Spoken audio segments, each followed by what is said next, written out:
All right, everybody. Welcome this week to the Two Broke Gamers podcast. It is myself, Ricky. I'm Steve. What up? What's going on, y'all? Another fun-filled week. This episode should be good this week. We got a lot of news, a lot of things to talk about from last weekend. Also, this coming weekend, some new things, and a whole week of gaming news. Yeah. And also, That's my contribution. Yeah. All right. Yeah. Also, our second topic of this week, are people ready for esports, especially the esports competitors? More so, I've read something that where some players from this past weekend couldn't handle some heckling, and in my head, it's kind of funny because if you think about actual sports, I mean, a lot of the athletes out there are getting heckled all the time. So. Yeah, and I kind of dropped the ball a little bit because I was supposed to contact some professional players and I totally just got way too busy. So, Yeah. but that'll be in our second discussion. Yeah, That's exactly. part 2. Yeah, But, so I dropped the ball. That's my fault, guys. But- My fault. but we got it on our own, man. And if anything, we have people that listen to us, hopefully. So we're going to start off with the one thing I wanted to bring up from last week, and then going on from that and continuing into the newer stuff. I want to talk about Twitch and them wanting to bring their app to the PS Vita and 3DS, which I think is incredible. Yeah, which we touched on this a little bit last week, and I think this would be awesome. I would, because I have a 3DS. You have a 3DS. Yep. Most people have it. No, not most people, but like. A lot of people have a 3DS. Yeah, a lot of people have 3DS, but I think it's just such a good, like if I'm ever out, like I have it on my phone. But Yeah. like, I don't know, for some reason, just I wouldn't be using the data. Like Yeah. when I use my phone for data, like my data goes up. I'm like, oh, my data, I can't watch this match because I'm running up my data. Yep. If I could watch it on my 3DS for over Wi-Fi, Yeah. let's do it. I'm about it. I'm with it too. I actually did not know if the 3DS could actually handle that. I mean, it could barely handle YouTube, let alone handling on the 3DS. You know. Yeah, I don't watch YouTube on my my 3DS, so I don't really know. Neither do I. But I checked it out just to check it out because it's an app. It's available. It's free. Why not? I like free. Yeah, exactly. And it's just like, I used it once, never again, basically. So going on to new topics, this weekend, as we spoke about, we talked about some tournaments that were happening this weekend, some major, some not. I actually ended up watching the Pokemon tournament as I thought I would, and There was a little bit of a controversy. a little bit of controversy. And it's weird because it wasn't even that huge of a deal. It's just that, and it's also one of the things that you're not going to catch it unless you're looking for it. Like there had to be someone watching the stream because, Twitch viewers do weird things like that. Someone had to be watching to look for this. Well, so Twitch streamers watch the stream? That's weird. No. It's that people just like stare and look for weird details like this. So the problem was Ray Rizzo, he sent out an Aegislash that was in a Dream Ball, which anyone who knows, Aegislash cannot be obtained in a Dream Ball. So hold on, let me slow down for a second. Let me slow you down for a second. I'm somewhat familiar with Pokemon, but not all the way. Right, well, I was going to go into the details about this. Oh, okay. I was going okay. to go into the details about All this. right, gotcha. The Dream World is how you obtain a Dream Ball. If you catch a Pokemon in the Dream World, it gets sent to your game in a Dream Ball. Except that that's a Generation 5 thing only. And what generation are we in? We're in Generation 6. Mhm. Generation 5 is Black, White, Black 2, and White 2. Mm-hmm. Aegislash was introduced in Generation 6, which is X and Y, and going to be the Alpha, Omega, Ruby, Sapphire games. Mm-hmm. So it's impossible to get an Aegislash in a Dream Ball without hacks. Yeah, I was going to say, that's kind of impossible. If you have a Pokemon that was ahead of its time somehow in an older generation game, that doesn't make any sense. Right, which the whole thing is that you can breed down Pokeballs, but it has to be the female, which once again, like it wasn't like they took a male from another game and like it doesn't work out this way. Mm-hmm. I tried in my head to try to reason how this could happen, and the only thing I could think of is it was hacked. So I mean, and he gave a reason. I mean, people noticed it, and this is how he explained it. He said, basically, someone who I'm not going to mention because people might troll them over this, and I don't want that to happen, knowingly bred a presumably hacked Dream Ball Aegislash, you say, right? Aegislash, okay. Presumably hacked Dream Ball Aegislash, and the ball passed down from one of the parents, so the completely legit baby Aegislash, bleh, I can't even say it right, ended up having a Dream Ball too. The person who bred it for me didn't notice because they thought the parents were perfectly fine. So when they traded me to baby Aeglash, to me, I'm just gonna mispronounce it every single time. Aegislash. I'm just gonna do it on purpose now. No, I'm not. They traded me to baby Aeglash. Aegislash. I have the quote too. You want me to read it? No, I'm still gonna go. Damn it, I'm doing. When he traded it to me, I could train and use it. Let me tell you, I don't know anything about in-game. I maybe have 60 hours of game time, and I couldn't tell you the difference between a Dream Ball and a Dust Ball, so I have absolutely no idea it was in a Dream Ball. I take my Pokemon through Nintendo's Hack Check Online and the Battle Spot, and at the competitions, and they're totally fine because they're always bred completely legitly, so I go ahead and use it. I simply do not play in-game. There's no way I would have known if it was a Dream Ball since it doesn't tell you, and I wouldn't have known if there was anything wrong with it being in a Dream Ball because it passes the hack checks, and I don't even know what the hell a Dream Ball is and how you get Dream Balls. First off, that's bull because it does tell you what Pokeball your Pokemon is in when it's in your party. Bam! But even then, if he knows nothing about in-game, he's not going to know what it looks like. To him, it could be a friend ball or it could be a happy ball. Like, it would be whatever. Because there's like, I'm not even kidding you. I know, there's like 50 kinds of Pokeballs out there, and half of them look the same. Yeah. So, but that's not even the point. That. The other thing about this is I don't see why it's such a big deal. I mean, I guess everyone could say, oh, because it's hacked, but the Pokeball doesn't make it any different. Well, here's the thing, too. He didn't even win the tournament. Yeah, he didn't even win. He came in like third or something. Yeah. But that's not the point. I guess people are just more upset that he's using it's not, but the thing wasn't even hacked. Apparently, it was the baby of hacked parents. Yeah. Which technically, it doesn't pass down EVs. It just passed down the IVs, which IV breeding is incredibly easy in this game. So it's not even like they would have, it saved him maybe an hour's worth of breeding time. Yeah, which, okay. Again, he didn't even breed it. It was sent to him. Yeah. So I don't see the big deal about this whole situation. And a lot of people don't buy the fact that, he didn't play it and he didn't know. But apparently this is a common thing, and not just in Pokemon, but in other games, that a lot of people don't even play the campaign that much. They just go right into multiplayer and just either become pros or just play multiplayer, right. And that's it. Well, I mean, I'm not going to say anything, but I hack some of my Pokemon. I'm not going to lie to you. Yes, I did. I have, yes. And it's because and you're admitting this to your Pokemon crew that you have battles with on. I have legits and I have hacks. It's just some things I just don't feel like wasting 4 hours to try to do it. So I'm just like, I know I could do it, and I always do one. I always make sure I have one legit one, and if I want backups or spares or anything, I just hack them in because I'm so like I don't feel like it. Yeah, I got you. I understand that though, because it takes a lot of time to breed Pokemon. Like I read into this. No, the thing that takes more time than anything is the IV breeding takes about maybe an hour to get a perfect one, but even then, it's sometimes maybe half an hour. Mm-hmm. It's breeding moves onto things because sometimes a Pokemon that's not in your egg group has a move you want, so you have to breed it like 5 times with like 7 different things to get it over to where you want it, and it's just like that's annoying. Well, can't you just use the whatchamacallit, the PMs and the TMs or whatever those things are called? No, but not every move has a TM. Oh, you're right. So you have to breed moves over to the right egg group to finally do it. That's so a pain in the ass. I don't blame it is. people No, it for is. hacking. And that's why it takes like 4 hours. So I say I always do it once just to prove that I can do it legitly. And then anything else that I want, I'm just like, whatever. I'm just going to hack it in because I'm tired of doing it. Which it's no secret that people do it. A lot of the famous Pokemon battlers just end up hacking their Pokemon into the game. And people know it. Like, they openly admit it.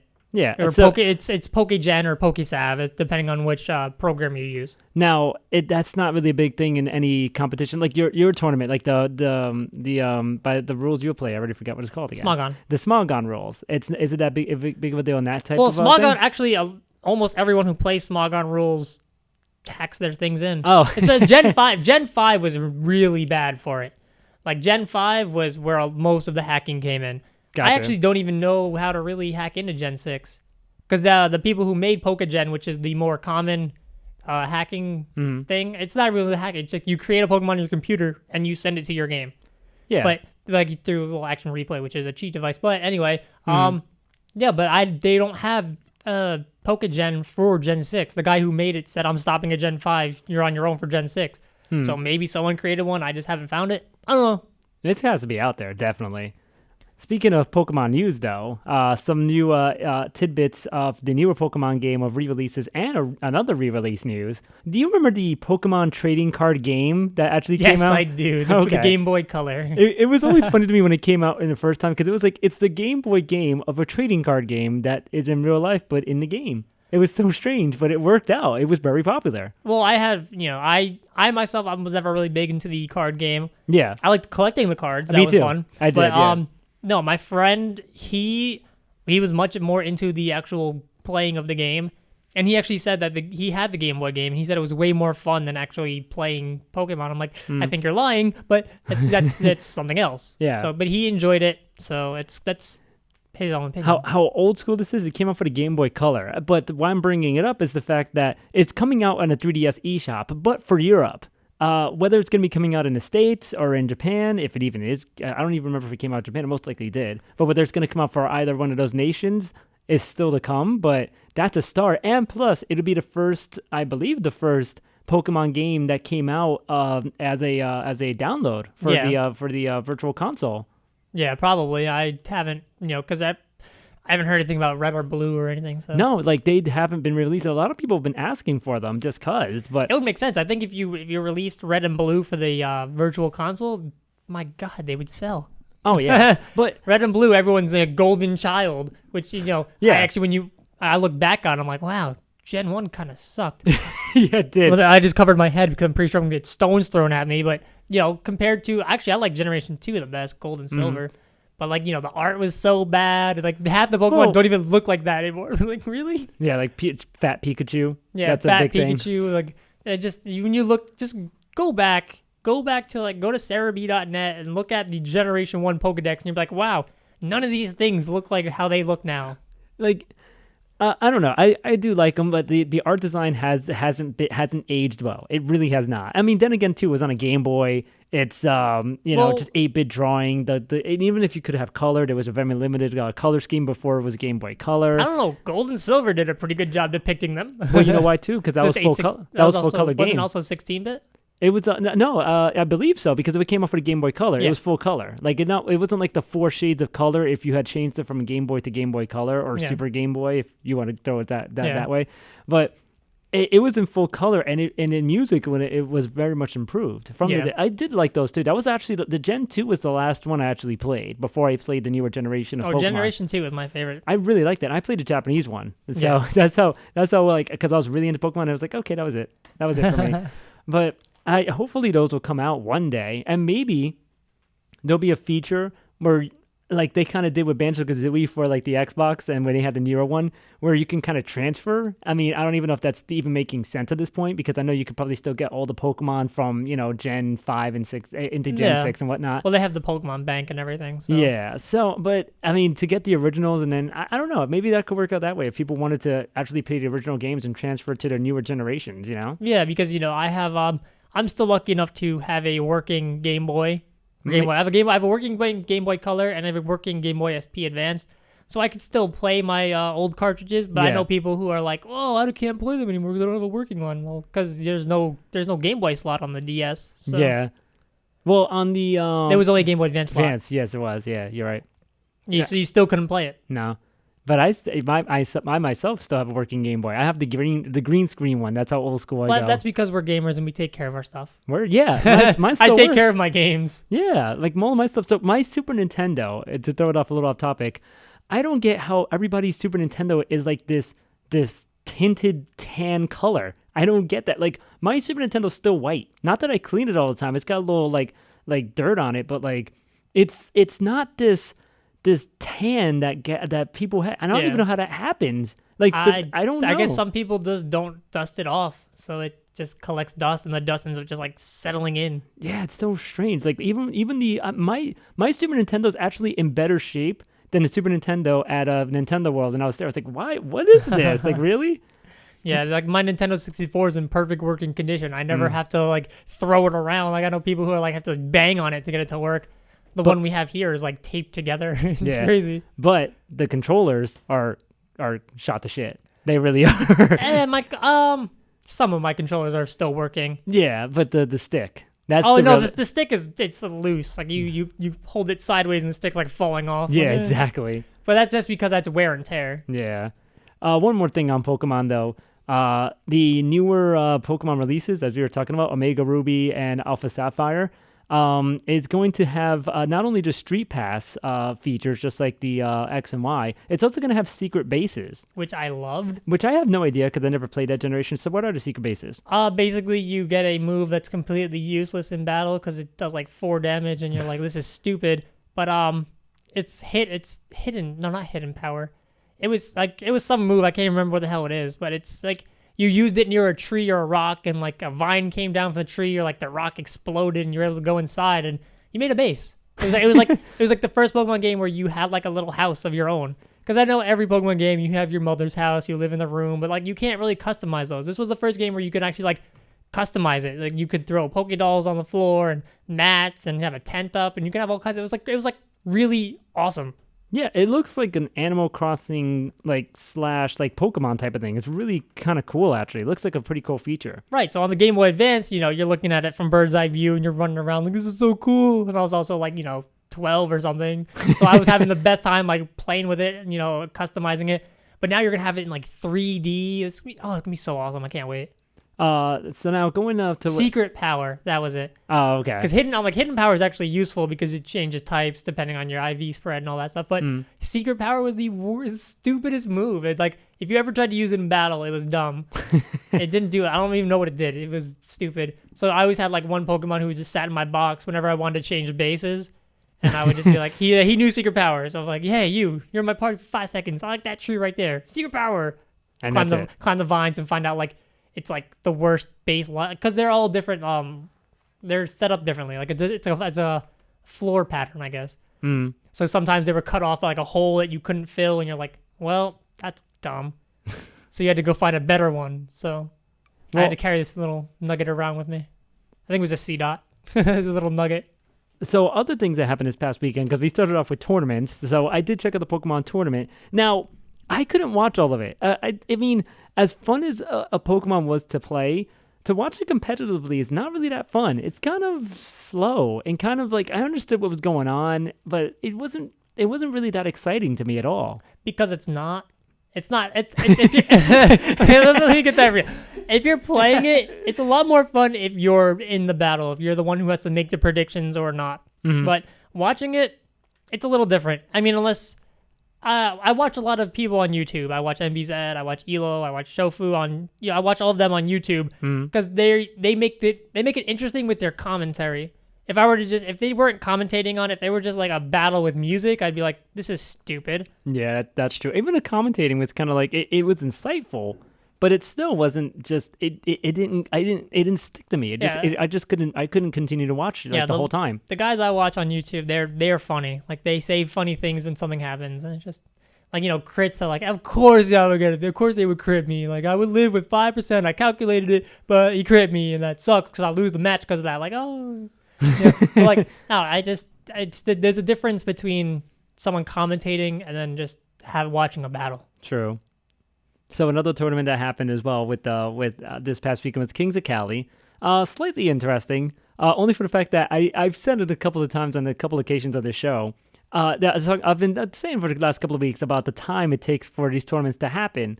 And it was really funny because it's happening in California. So the tournament started kind of like on time. And it ended really early. Like it ended at 3 o'clock here, which is about 12 o'clock there. So they did their first day there, and it was like, oh, we're all done. And you're thinking, oh wow, like this is crazy. Like it's finally on time and all this Smash stuff. tournament that didn't overrun. What? Well, yeah, and this is the first day. This is Saturday, and then next thing you know, one of the guys that's one of the main guys in SoCal, and I forget his name, and I wish I could remember his name. One of the commentators, was sitting next to the guy who was organizing the tournament, and I forget his name too. It sucks, but. He was sitting right next to him. He said, we're great. We're just on time. We're on schedule. We got everything done for today. We're going to be back later with the Red Bull Suite because Red Bull sponsored it this year because it was basically dead. It came back to life because of Red Bull, and they moved it to Dave & Buster's in California. And he was like, all right, we're good. And then the other guy says, I didn't play my pools yet, though. And they had this, and then they had this, the guy had this look. The guy who organized the tournament had this look like, what? Like, yeah, I'm dead serious, dude. I didn't play my pools. I haven't played all day. And he was like, I will get back to you on that. It was just such this awkward exchange. I was like, oh no. Oh no. So yes, they did have to end up playing pools the second day, continuing to then get to the, brackets and such. So it wasn't on time. It wasn't, but it still ended up working. I couldn't watch the end of it because it's California and like the tournament went until like maybe like 3 a.m. I don't know, because it's like, midnight over there. It's like whatever. But on a Sunday and I got to go to work, it's like, yeah, I can't do that. So, but the King of the Cali was pretty good. Mango won it. Of course. Yeah, I'm not surprised. Armada had beat him before in the previous tournament as CEO. So Mango won, of course, for SoCal. So he is the King of Cali this time. So now that's also the precursor for Evolution 2014 happening this weekend. Happening probably right now as he's listening to this podcast this weekend, uploaded on YouTube and whatnot. Yay. So Evo. Yeah. Oh, the time stuff is telling you it's all Pacific time. Yeah. Which I run on Eastern time, so sorry, guys. But no, well, here's the thing. The tournament will be starting at about 8 o'clock in the morning, which would be like 11 o'clock in Eastern Standard Time. Yeah. So most of the pools are going to be happening Friday morning at 8 o'clock, which is Pacific time, so 11 o'clock here. It's going to be ending up with, on day one, the Street Fighter tournament, Street Fighter 4, Ultra Street Fighter 4, quarterfinal and semifinal is going to be happening like that night on Friday. Melee pools are going to be happening from the morning until the afternoon. I think there's going to be a little bit of a break. And then, of course, Injustice pools. Injustice semifinals is going to be happening that day. Tekken Tag semifinals is going to be happening there, too. The Tekken Tag tournament final is actually happening that day. So there's a new Tekken in like one day? Yeah. I mean, because there's not a lot of people there, so that's what it is. Day 2 it's going to be a Marvel pool. So Marvel's actually going to be starting day 2 with Killer Instinct starting that day as well. The Smash Bros. Quarterfinal and semifinal is happening that day. Injustice finals happening that day at about 12 o'clock Pacific time, 3 o'clock Eastern here. And then, of course, whatever your time zone kind of adjusts for what you're listening to, wherever you're listening to. Now, at some point at about 4:30, the Street Fighter Tournament of Legends final is going to happen. Which should be kind of fun. That's going to be at about 4:30 on the second day, and then of course the Ultimate Marvel 3 quarterfinal and semifinals happening that day with the Killer Instinct semifinal happening. Blaze Blue's also starting and quarterfinal semifinal that day as well. A lot of stuff going on at Evo. Yeah, and then it all leads up to the final day, which the final day is really the main concern for me because I can watch some pools. I can't really watch all of them because, it's like an on and off thing because you kind of it's kind of messed up to say, but you kind of know who's going to win and who's going to end up in the top, whatever, top 32, top 16. I still like to watch some of the matches, though. Yeah, of course, you do. The matches are exciting because you never know, Justin Wong, son. Yeah, exactly. Exactly. His comeback last year was incredible. Exactly. And then for him to lose, especially in Marvel, it was like, oh, really, dude? Because he's not really gonna make it that far in Ultra Street Fighter 4. It's not to knock Justin, but it's just the fact that there's a lot better competition out there. Some names out there. Oh yeah, especially some of the Japanese and Korean players coming out. Yeah. It's gonna be sick this year. But Sunday's the most important. Hopefully on schedule, by the way, because I know some things tend to run late. Not to knock them, but I know it's true. Almost every other final is going to be happening that day. Blaze Blue's going to be starting off at 9 o'clock, so 12 o'clock the stream should start at this time. Killer Instinct should start at 11 o'clock as well. 1 o'clock should start the Smash Bros. Melee final. So that's about 3 o'clock here. That's really the important one for me. That's that one that I want to watch. Yeah. Like, I could check out the Killer Instinct one. Melee, I'll definitely watch. Ultimate, excuse me. Oh, they misspelled that. That's funny. They say Ultra Marvel versus Capcom 3 instead of Ultimate versus Marvel versus Capcom 3. I'll just call it Marvel 3. I don't care. Marvel 3 should start at 3:30, which would be about 6:30. And then, of course, Ultra Street Fighter 4 is going to happen. That's usually the closer. That's where the best matches happen, supposedly. I mean, it didn't happen the last couple of years. Like I said, it was kind of boring to me. But this year's got some hype. So sometimes when they pull off those combos, that crowd gets so hyped. It's insane. Especially some of the technicals and reversals that they have. Because I was reading a hype article from Kotaku.com, and they had an article breaking down, they're just like, this is your guide to Evo this weekend. And they had described Marvel 3 as like this crazy, first I'll describe Street Fighter 4. Street Fighter 4, they described it as a very defensive game, but it's very technical, which it really is. Yeah. And that's why you should watch this stream. But the Marvel one killed me the most, where it was just like there's so much mayhem and over the topness that not even the players know what's going on half the time. Yeah, there's so much going on. I'm just like, huh? But where did he come from? Because like you can call for assists and stuff, and it's like, wait, what? You in a Wolverine on this team? Like, where'd he come from? It's crazy. But the best one was a commenter that quoted Mike Ross. He basically said Marvel 3 is basically a 2-player Super Mario Bros. Game where you really have to wait for the first player to lose in order for you to get your turn. Yeah. So I thought I could bring that up. I thought that was an interesting little tidbit. But Evo's going to be hyped this year. I don't care what anybody says. Evo's going to be freaking hyped this year. Oh, yeah, no, definitely. So, there's no Mortal Kombat. Boo-hoo. Not this year, but it's also... but Injustice is this year's Mortal Kombat. But they're two different games. But it's the same engine. It's the same engine, but they're two different games. They are. It's not the same characters, not the same. There's a different play style. I like I was having a conversation with Travis about this earlier. I'm like, I like Travis that we know. Shouts to Travis. Yeah, shout to Travis, cool guy. I like pressing a button to block. Yes. I don't like holding the back button. Okay. It's just my personal preference. So if it came to me, I would prefer to press a button. Mm-hmm. Which Mortal Kombat, you press a button. Yes. Whereas Injustice, you have to hold back on the stick. Mm-hmm. So, Yeah. But Injustice, I don't know. People are saying this may be the last time it may be played because it may be overtaken by a Mortal Kombat 10 coming out next year. Well, next year, yeah, because Mortal Kombat 10, if it's out in time, yes, will be super hype. Especially because it'll be coming out like right around the time. If it doesn't get delayed, it'll be coming out like right at like a month or two before Evo. So people will be like super hype, Mortal Kombat 10. So that might be the end of Injustice next year, or maybe they'll boot something else. I don't know. True. So now going on to gaming news, because I know we're probably going to be taking a long time with this show today. That's for damn sure. Some interesting tidbits about GameStop. Apparently, there was a meeting between GameStop and an investment company about the company's future. One of the analysts revealed some of the things they spoke about. Apparently, as quoted, GameStop indicated that software publishers are more enthusiastic about partnering with it. For example, by offering exclusive content on each major game release, and longer term, future models may include GameStop offering exclusive gameplay. Now, the person who interviewed him had asked, this is a report on GamesBeat, the interview had asked, kind of clarify what you mean by the future model.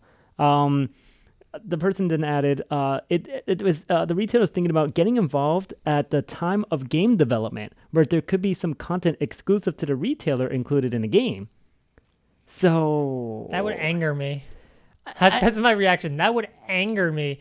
You're telling me that I have to pre-order a game with you, not even just buy it from you. I have to pre-order from you to get gameplay that's probably necessary for the game. Yes, that you can't get anywhere else apparently, unless. And if that happens, that's scary because you have to think about. I mean, all the games are available everywhere. Now, if you want to get exclusive downloadable content and whatnot, I mean, that's like exclusive day one things, and then eventually they get it released later. Like that's a little perk, I guess. Stick to like action figures and posters and stuff, because if you start messing with the actual game itself, you're gonna make some people really pissed off. But going back, like. It could also affect how other retailers are going to sell their games. Right, it'll say, GameStop gets level 2, but Walmart gets level 3. Yeah. Like Best Buy gets level 4. Screw you. Like, that would be awful. That's dumb. That's the worst possible solution you can ever have for this. Now, the CEO, Paul Raines, actually had to come out because there was an interview that followed. He had to come out and actually say, I think the day you see us in the creative side is when you can tell me we've officially lost our minds. That's his official quote. So he's already denying it. He's denied it, saying that there better won't be... deny it. That's dumb. Yeah, it really is. I mean, just the fact that he even has to say that would be crazy to involve ourselves with the game development. Like I said, stick to stick to posters, stick to action figures, stick to little golden coins, or even like special not special content that would affect the game, but I guess there was like the golden hammer in Gears of War. Like, congratulations, you have a golden hammer that lasts for like a day. Whatever, I don't care. Yay for you. I don't know. I don't really see a big thing in in pre-ordering, like for bonus content. Like, I understand some things if they're maybe rare and if they interest me, but a lot of things kind of seem dumb, especially if you can get them like already. Like they have like the exclusive map pack you can get from GameStop. It's like, okay, I mean, can I just get that anyway? Yeah, right. I'll get it later. But like, stick to just outside things that don't affect the actual game itself, please. Exactly. Because once you start messing with the game, I'm gonna get mad, and I'm gonna picket fence. I'm gonna be out there. You can follow me if you want. We'll riot. You'll be protesting, dude. We'll Really? protest. Yo, if they start messing with video games, I will protest. Speaking of like some of the business sides of the video games, there was an investor that I kind of wanted to bring up last week, but it didn't really seem like at the right time to bring it up. He talked about how he really didn't understand video games at all. And this is an investor in Nintendo. He basically, he or she, I don't know, he was quoted as saying, "I do not understand video games, and I even feel angry because at Nintendo shareholder meetings, the shareholder always discuss things related to video games, such as childish topics as what the future of video games should be. While I, for one, was flabbergasted that Mr. Iwata continues to hold his position, although he had said himself he would resign if the company's performance were bad." Now, to backtrack a little bit, Iwata didn't say he was going to resign. He did say he was going to get a pay cut and such. But he never said that he would, and even he said it himself, because he said there must have been a loss in translation, but I never said that. First off, you're investing in a video game company. If they're discussing the future of video games, that has everything to do with the company. And the money that it's going to be making. Yeah, the money it's going to be making for you, the investor. Are you retarded? Well, here's the thing. A lot of people feel that way, but a lot of people thinking, "Oh, this guy's just a shareholder. He's just a greedy guy looking for money and such, and everything like that."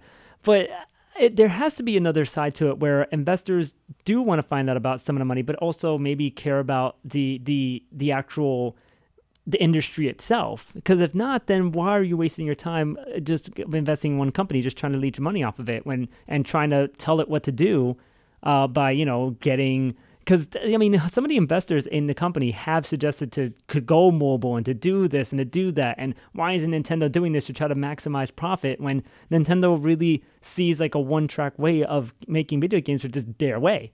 Yeah. That's it. Exactly. That's so dumb. This guy's out of his mind.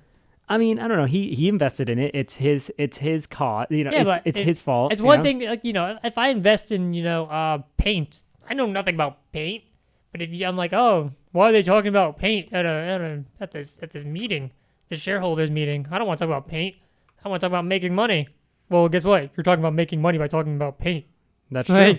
It's dumb. Yeah, this guy's out of his mind to be like, oh well, I don't know why this video game company is talking about video games. I don't want to talk about video games. Like, you're dumb. You're just a dumb guy.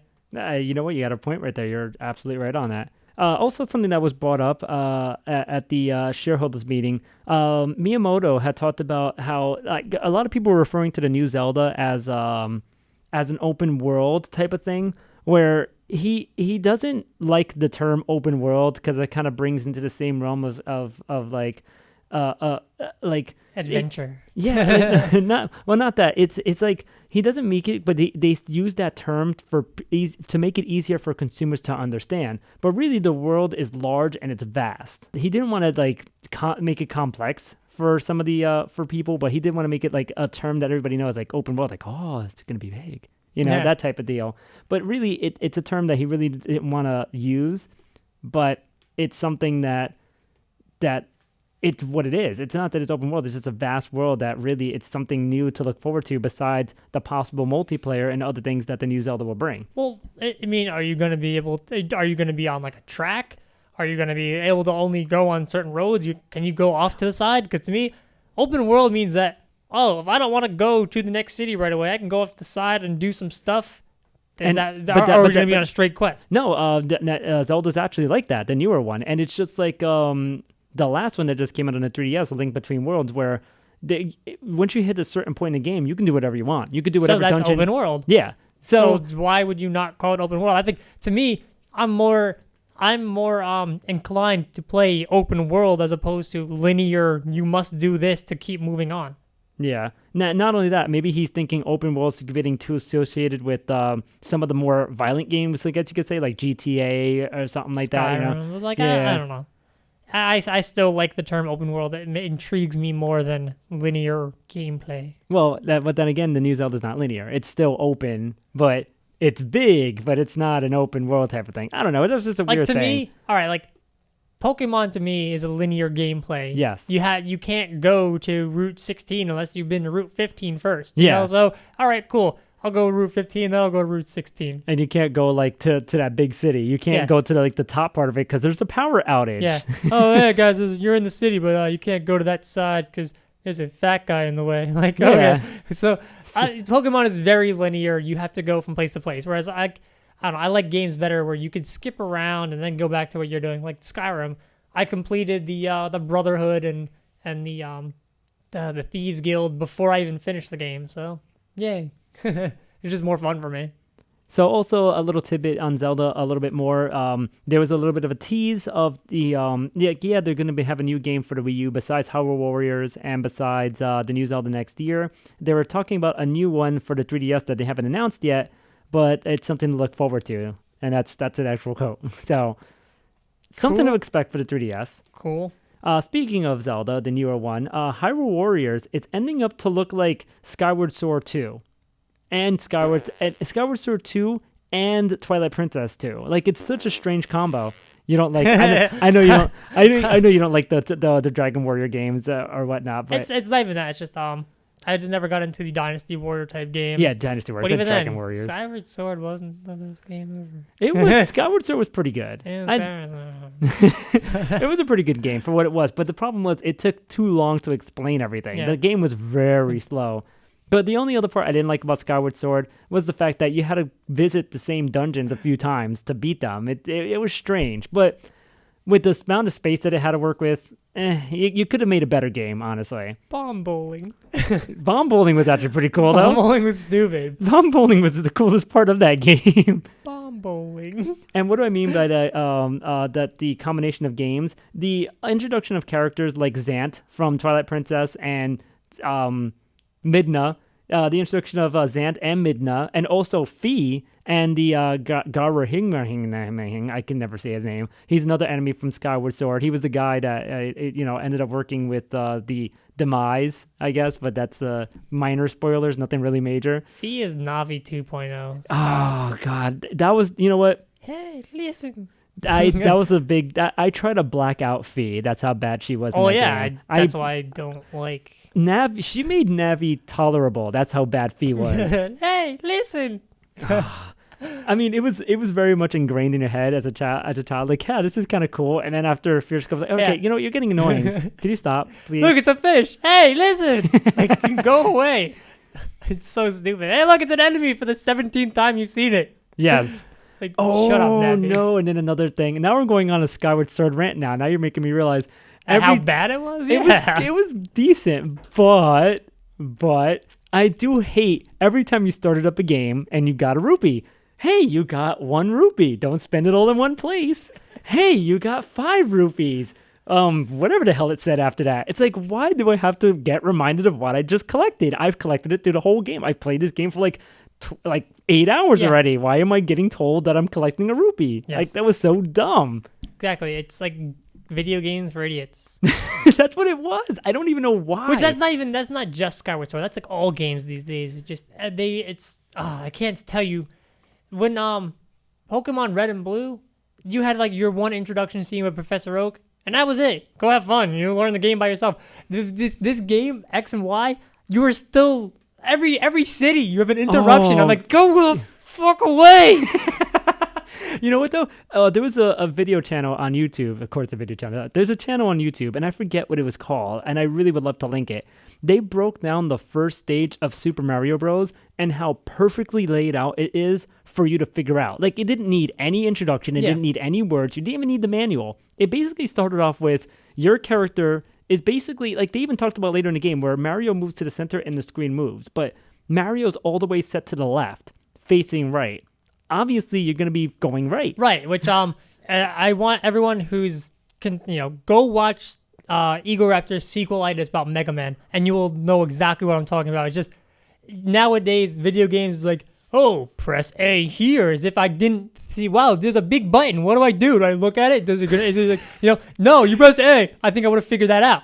Yeah. Whereas like video games back in the day, they taught you by having you get your ass whooped 700 times. Like, oh, maybe I shouldn't do that. Now it's video games now video games are for idiots. Yeah, to finish off the point of Mario, like it's like you move right, you move left. Oh, here's your first enemy of the game. What do I do with it? Oh, what if I walk into it? Nope, dead. All right, maybe I should push this A button. I jump. Oh, I can jump on it now. And that was the thing. You had to figure the game out yourself. Now you have to get your hand held, and that's a thing a lot of people are against. If they made Super Mario Brothers now, it would be like you walk 2 feet. Like, look, you can move. Walk 2 more feet. Oh, look, there's a Goomba. Step on his head.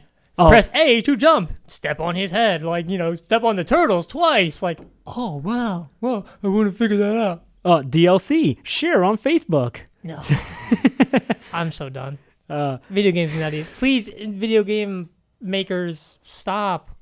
Video games are way too stupidly easy because they explain to you everything. It's annoying. Stop it out. Cut it out. So let's go to Mario Kart 8. Because apparently it's been hacked. Hacking? Like, can you fly? That'd be so cool. Like go through walls like hacking? No. I mean, well, I mean, they did a little something. They changed some names of stages. Well, let me just get into this at first. All right. So just the fact that there was a game popular enough on the Wii U that brought some attention to the console. Yeah, that finally got some attention to the console. Now they've been you can hack the Wii. Fine. Yeah. The Wii U, I don't know how long it actually took for the Wii to get hacked, but the Wii U has not been hacked yet. But just the fact that this has been, not so much hacked. Maybe I'm using the term hack. Modded. Yeah, it might have been modded because they didn't hack the Wii U itself. I mean, technically they did. So this should probably be the first instance that the Wii U was hacked. Because it's funny, because you could even hack the Wii side of the Wii U. Because, they have like the Wii emulator that still plays old games and such. So you can still hack it with the same methods that people have hacked the Wii before. But the Wii U isn't really exactly hacked, but they've got into the program of Mario Kart 8 itself, where they changed the order of the music, which, there's like certain cues that the music has. So this guy, Mr. Bean, 35,000 VR, which he's like a Mario Kart like hacking king. Like the guy's been hacking Mario Kart since like Mario Kart Wii. I've been hacking it since it was in beta. the guy's really good. I have like some of his. I have the whole entire hack. Like I bought it down to radio station before. I've seen it. Yeah, it's and cool. And the guy does a pretty good job at what he does. And really, he's not about hackers like going online like the Mario Kart Wii and just bombing every item and using the star and using 8,000 blue shells and 20 red shells at you. He's like, not, like if like an 8-year-old hacked this game, that's what they would do. Yeah, he's not for that, but he is for like custom stages. He's all for that. Which that's cool. I like custom stages. But I get bored of the same thing over and over and over. Well, no, that's the thing too. I also started questioning like, when am I going to get bored of Mario Kart 8? Because I was never really bored of Mario Kart Wii because it was always a new set of people I always raced. Maybe I raced a few people a couple of other times just to try to best them, and that's really it. I think the competitive side of like Mario Kart 8, which is not that great right now, but just the fact that you could race somebody on the same track over and over and try to beat them and maybe lose and maybe win. It's gonna keep that.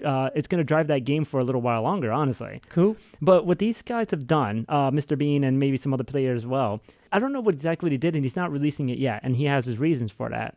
But they modded the game where they changed the music cues. So he actually started off the race. He was like, all right, this race should have the final, the third lap music instead of the first track music. So when he started it, boom, there you go. The music was fast, and he hacked it.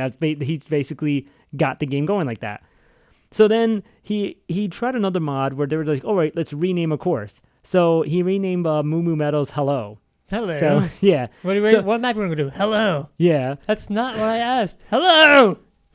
and the best part though, he was streaming this live, so there was a highlight reel. I don't know how long the actual stream took for him to hack everything or to mod everything. I've been using the word hack a lot, but whatever. I like to deal with mod here. So some of the people told him to rename Moo Moo Meadows to Shitty Luck Course. Shitty Luck. That makes total sense though. Yes, it does. So he basically modded it to a point where he can do that, and he showed like this is going to lead the way to custom stages. I mean, it's a start. I mean, it's not. I mean, look at where Mario Kart Wii ended up, where like there's a ton of different stages and you can change the music and all that stuff, to where now Mario Kart 8 has that potential now. So where it'll go, I don't know. But he also did say, I'm not doing this to let people hack, to let people use it to like they did online with Mario Kart Wii and just spamming items and all that stuff. I'm not for that. I'm all about custom stages. That's it. People are still worried about like a potential of, oh, if you figured it out, somebody else is going to figure it out. And they're going to do worse things. Exactly. So, I mean, but he has the code. He's the only one that has the code to mod the game, and he's not going to release it at any point in time. And if he is going to release it, he doesn't want to release it to where it'll lead to like that online spamming online and stuff. So, interesting that it finally took almost 2 years. For someone to even be interested in hacking the Wii U? Yeah, and Awesome. it'd be one game. So if that can happen on one game, I wonder what's going to happen to the future potential of Smash, because that's already there. Think about that, because it's already Project M on the Wii, and nobody's because think about that. There's so many games that came out on the Wii U, so many games, a lot of first party, very few third party, but there's still a lot of games out there. Well, you have to figure though, like Smash isn't gonna make everyone happy. It's gonna make it can someone's going to be happy, like, oh, it's too slow, or oh, it's too fast, or I want this, or I want that. So someone's going to mod it anyway. Yeah. It's just who, how, what. Will I like it? Maybe I like Smash the way it is. Maybe I don't want to mod. I don't know. Yeah. I hope it doesn't lead to day 2 Smash hacked. I hope not. I really hope that doesn't lead to that, in all honesty. Nah. I hope not. I hope they make this game good enough that it's, or even just great, so you don't have to hack it. Yeah, seriously. But a lot of people, I mean, even though they haven't played it much, excuse me. Yeah, a lot of people have already been speaking. I've seen a lot of commenters that are just like, it looks like Brawl. It just looks pretty, and that's it. And it's just like, really? Like, you haven't played it. I don't know. We've gone on that rant already a long time ago. But We talk about Smash too much. Yes, exactly. But you know what? We're going to talk about Smash. Oh, boy. Oh, yeah. So, Pac-Man had a chance of ending up in Brawl. But he didn't. Huh? But he didn't. Well, here's the thing. While Brawl was being created, Masahiro Sakurai, he's sharing a story on his weekly column, or semi-weekly column, that he was talking with Shugo Miymoto. Shugo Miymoto talked to him and he said, "Can't we have Pac-Man as a guest character?" At the time, imagining the image of Pac-Man, this is quoting him, imagining the image of Pac-Man in his incomplete pizza shape, I thought to myself, that's a little too far-fetched. The incomplete pizza shape? Yeah. Like that wacka, wacka, wacka, Yep. wacka? Well, obviously, but that PlayStation game, the one that he's based off of now, Yeah. that came out years ago. Yeah. I guess he just couldn't, I guess he only had like one image of Pac-Man, which was just that 1980s like Pac-Man, not the newer, Wacka, wacka, wacka, wacka, wacka. with the arms and the body and such. So Sakurai is saying that coming up with the idea and actually making it a reality are very different beasts. Yeah. So it's easy to imagine the character. On the dev side, there's too much to consider.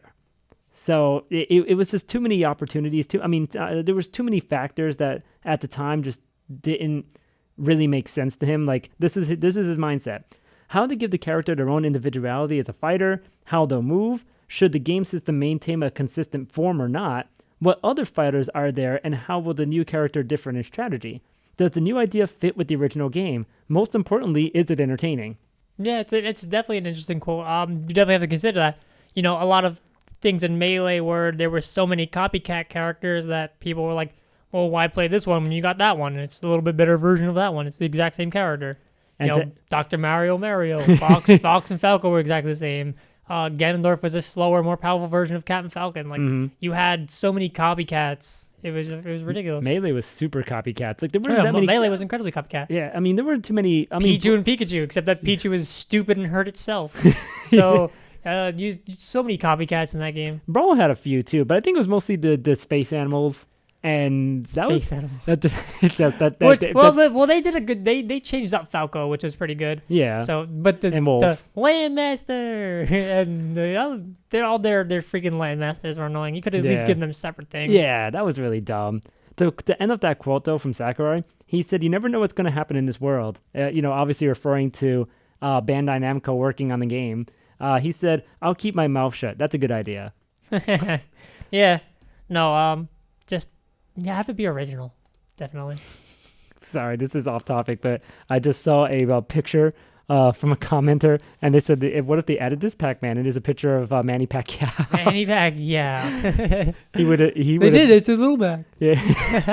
Pac-Man. You get the other Pac-Man. Oh man, imagine that they do a skin Manny Pacquiao for Little Mac. Manny Pacquiao, Little Mac. Yeah, that could work. I'm just saying. You'd have to go through Manny Pacquiao to make that happen. Yeah, that's true. And then one last thing on Smash, it'll actually be playable outside of the US. It'll be playable in London at the Hyper Japan. So it's not only Smash Bros. It's 3DS Monster Hunter 4 Ultimate, and I think those 2 games. So that should be interesting. I remember when everybody was upset around the world when it's like, oh, the US got to play Smash Bros. 4. Well, because cool. It was awesome. It was. It awesome. Really was awesome. So now other people will get the opportunity. Yeah, good for you guys. I'm happy for you guys. You're going to have as much fun as I did, I hope. Yes, I hope so too, because you guys get to see it, and I would love to see everybody's opinions for that, honestly. And then, I lied. There is one more other thing. There is going to be a Smash Bros. 3DS tournament coming to the San Diego Comic-Con, and it'll be streamed on Twitch. How? I don't know, but it is. It'll be cool. On July 25th, fans are invited to come to the Nintendo Gaming Lounge to a chance to participate. So it's adjacent to the San Diego Convention Center, so the hotel's like right there. Yeah. And it's going to start on you. Well, they might have capture cards. That's how they can do it. Yeah, well, what, the capture card like that dude is selling online, or do they have like their own custom? That'd be strange. Well, I mean, or because you know what though, they had some sort of device during the Pokemon tournament where they couldn't get the video of both 3DSs, so they only showed one player. This video of the video feed from the 3DS. So yeah. Who knows? They may have done it that way, so they probably have an idea of what they're going to do. Or what they could do also is you can have all of them have capture cards, and then just rotate between the 4 setups depending on who you want to look at. I don't know. Yeah, or do the bootleg way. Have cameras on people's heads. Right. Hey. The girl over their shoulder with the camera. Oh, who's that? You just have the glasses, just the Google Glass on you. God. Jeez. But it's gonna be almost like the Wii U, like the Invitational, where the rounds are gonna be 4 competitors, with the winner advancing, and then the finals it'll be a one-on-one battle to determine the top. And the tournaments are stock, and the fans are gonna be able to sign up first come first serve. So if you want to find out if you're in the San Francisco area and are able to join that, do it. Do it. I wish I was in the San Francisco area to do it. When Ricky first told me I was going to be at Comic-Con, I was like, really? I can't wait to go. And they're like, and he's like, San Diego. And I was like, damn.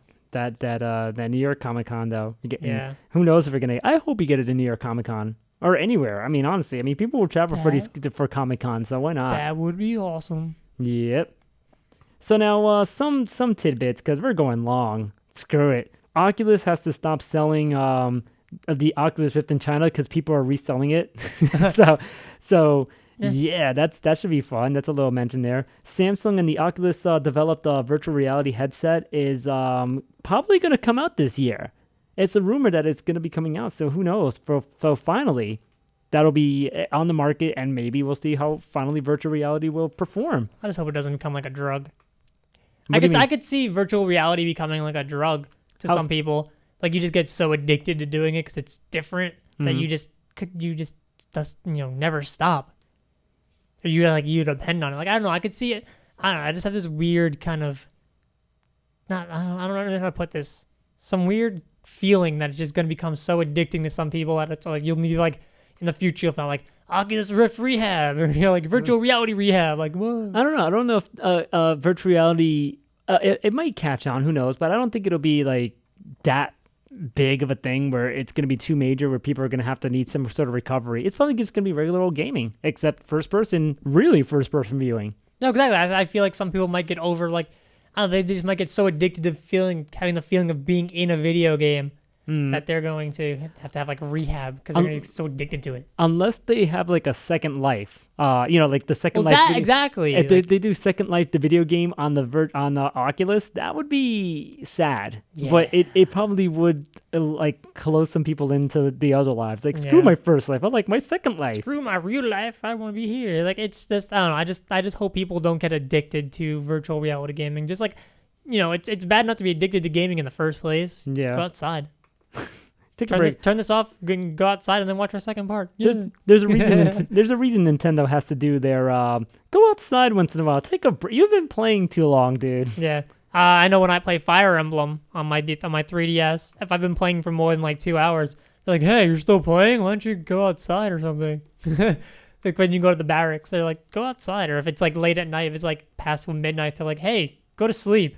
Like, oh, okay. Yeah. Whatever. I've gotten that. Like, it's just like, hey, shouldn't you be in bed? Like, really? I forgot what game it was when I got asked that. I was like, you know what? Maybe I should. Listen, yeah, and Or a lot of Nintendo games actually do that. Like I said, Yeah. Fire Emblem tells me to go to sleep. Pokemon tells me like, hey, it's a little late, don't you think? I'll heal your Pokemon for you, but it's a little late. Yep. Animal Crossing, they're like, hey, it's dark outside. Go to bed. But all the Animal Crossings did that though, because I mean, especially if you're playing it real time, you're like up at 3 a.m. and like the two that are awake, the two other animals in your town that are awake, they're kind of looking at you like, oh, you're up late too. Yeah, what do you know? What are you doing awake? Shouldn't Yeah. you be sleeping or something? Wink, wink, hint, hint. Turn the game off and go to bed, idiot. Yeah. All the shops are closed. You can't do anything at night. Yeah, you can't. You can fish and catch bugs. That's it. Mm-hmm. So hey, whatever. Going on to some Mighty Number 9 news, they're actually doing a new crowdfunding campaign. They just reopened. It's going to be almost about the same like benefits. Like, you get the game at a discounted re-release price or whatever the case may be. But they have an extra funding goal where if they reach $100,000, they could get a full English voice acting cast, which...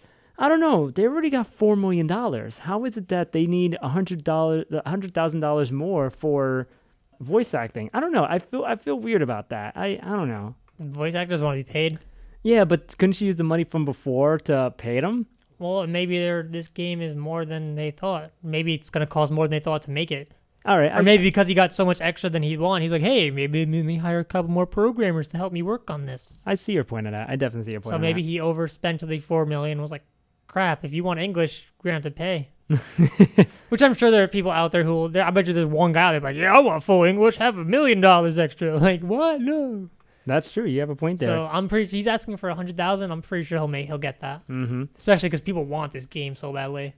Now, apparently, Microsoft had to bring a comment up because there was a rumor going around that before the Xbox One was released, there was supposed to be you were basically getting a dev kit with it too. Basically, you can make games on your Xbox One, and apparently there was some sort of rumor that you're not gonna be able to make games on the Xbox One anymore, to where someone from Microsoft had to say, "Look, the comments from that day were inaccurate. We remain committed to ensuring the best possible solution for developers and hobbyists to create games for Xbox One. We will share more details at a later date."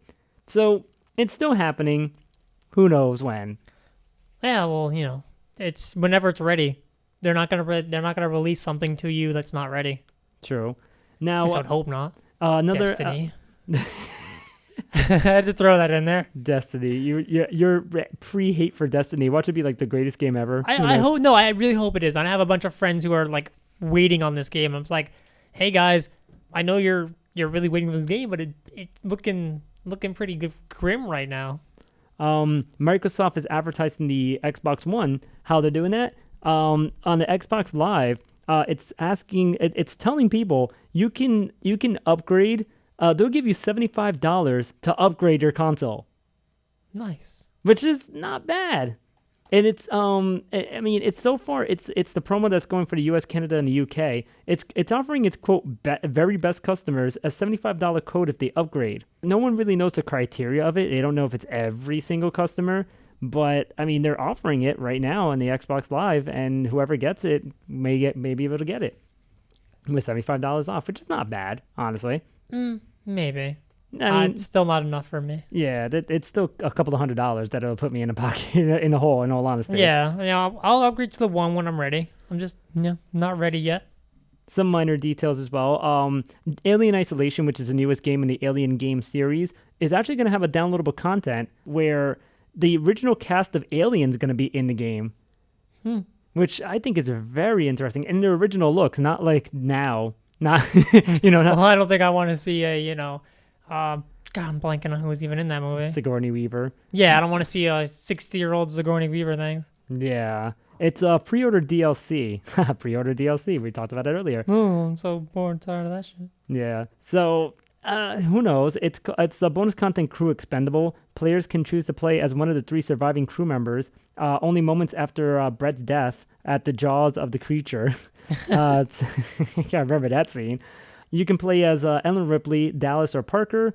Players can explore the Nostromo from habitation deck all the way down to engineering, coordinating their efforts with Lambert and Ash to lure the alien to the ship's airlock. So that should be interesting. Who knows? You play as the original cast. Why not? Yeah. Speaking of games that, speaking of newer games, Sharknado, the video game. We're not talking about this. We're not talking about this. All right. We'll mention it for 2 seconds. Hey guys, you remember that terrible sci-fi movie that was that wasn't even a B movie, like a C movie? They're making a Sharknado video game. Next, what's up? Yep. The funny thing, the last thing I want to leave off as,